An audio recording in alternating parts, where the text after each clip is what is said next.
सलाम। हमारे चैनल में खुश आमदीद।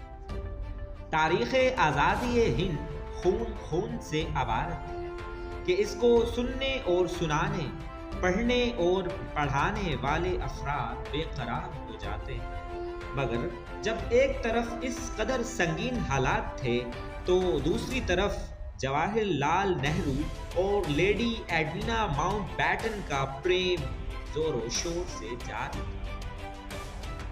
नेहरू और एडविना की पहली मुलाकात 1946 में सिंगापुर में एक कॉन्फ्रेंस के दौरान हुई, जहां दोनों एक दूसरे के गहरे दोस्त बने। और जब लॉर्ड माउंटबैटन को इंडिया का आखिरी वाइसरॉय बनाकर भेजा गया तो उससे और उसकी बीवी से मुलाकात करने वाला पहला शख्स यही पंडित जवाहरलाल नेहरू थे।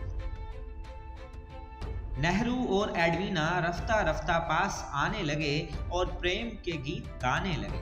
उनकी मुलाकातों में एक दूजे को दिए जाने वाले तोहफे तहाइफ कैमरों की जद में भी आने लगे। नेहरू दिन दहाड़े वाइसरॉय लॉज के स्विमिंग पूल में तैराकी का मजा लेने जाया करता तो एडविना भी उसके साथ पाई जाती। तारीख यहाँ पर दो तरह की बातें लिखती है कि एक ये कि लॉर्ड माउंटबैटन को इस अफेयर से कोई गर्ज ना थी, बल्कि वो दोनों उसके सामने मिलने से भी नहीं कतराते थे, जबकि दूसरी ये कि लॉर्ड माउंटबैटन इस सब से सख्त खफा था, मगर चूंकि एडविना ने उसे तलाक की धमकी दे रखी थी तो उसे मजबूरन खामोश होना पड़ा। ताहम पहली वजह माकूल और सही मालूम होती है, क्योंकि लॉर्ड माउंटबैटन अक्सर उन दोनों को तैराकी करते देखकर महजूज हुआ करता था। इसके अलावा एडविना की बहन मैरी नेहरू को सख्त नापसंद किया करती थी और उसके बकौल नेहरू ने एडविना को हिप्नोटाइज करके अपने प्रेम के जाल में फंसा रखा है। लंदन में अक्सर औकात वो दोनों अपनी रातें एक साथ बसर किया करते थे और साल भर में एक बार एडविना भी दिल्ली ज़रूर आती और नेहरू के साथ ही अपनी रातें गुजारा करती थी। उनकी प्रेम कहानी के दुरुस्त होने का दावा एडविना माउंटबैटन की अपनी ही बेटी पामीला हिक्स अपनी आप बीती daughter of empire life as a Mountbatten में करती दिखाई देती है। और एक बार बीबीसी की जानिब से किए जाने वाले एक सवाल के जवाब में उसने यूं कहा कि they loved each other and they were soul mates. खैर, ये एक अलग बात है कि पामीला हिक्स अपनी माँ और नेहरू के इश्क को फ़कत रूहानी बताती है, मगर एक अमरीकी मुअर्रिख स्टैनले वोलपार्ट ने लिखा कि एक इफ्तिताही तकरीब में नेहरू को एडविना को छूने, उसके करीब आने और उसके कान में फुसफुसा करने से कोई परहेज ना था।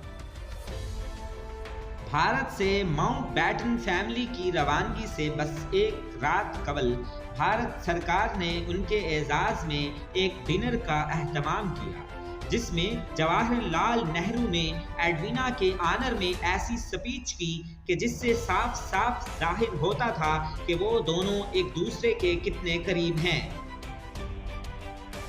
1960 में एडविना माउंटबैटन की जब मौत हुई तो नेहरू के प्रेम पत्र उसी के बिस्तर से मिले कि जो उनके रिश्ते की शिद्दत को जाहिर करने के लिए काफ़ी है। नेहरू एडविनाज लव अफेयर किसी से ढका छुपा नहीं, इस पर तो बहुत सारे आर्टिकल्स और बुक्स लिखी जा चुकी हैं। मशहूर भारतीय पत्रकार कुलदीप नैयर दावा करता है कि जब वो लंदन में भारतीय हाई कमिश्नर था तो नेहरू अक्सर औकात अपना खत एडविना के नाम एयर इंडिया के जरिए भेजा करता, जिसका एडविना भी जवाब जरूर लिखा करती। नैयर ने एक बार लॉर्ड माउंटबैटन के नवासे लॉर्ड रमसे से इस बारे पूछ ही लिया कि क्या उसकी नानी और नेहरू के दरमियान इश्क था, तो उसने जवाब दिया कि हाँ, उनके दरमियान एक प्लाटोनिक लव था और ये कि वो एक दूजे को मोहब्बत भरे खतूत लिखा करते थे। बहरहाल इस प्रेम कथा की हकीकत जो भी हो, लेकिन ये बात साफ साफ जाहिर है कि हिंदू मुस्लिम फसादात की वजह सरहदों की गैर मुनसिफाना तकसीम और जल्दबाजी में की गई इंडो पाक पार्टीशन का बुनियादी किरदार लॉर्ड माउंटबेटन ही था। अब इस सब पर उसकी बीवी लेडी एडविना माउंटबेटन और उसका आशिक नेहरू किस कदर असरअंदाज हुए थे, इस सब की खोज लगाना अभी बाकी है।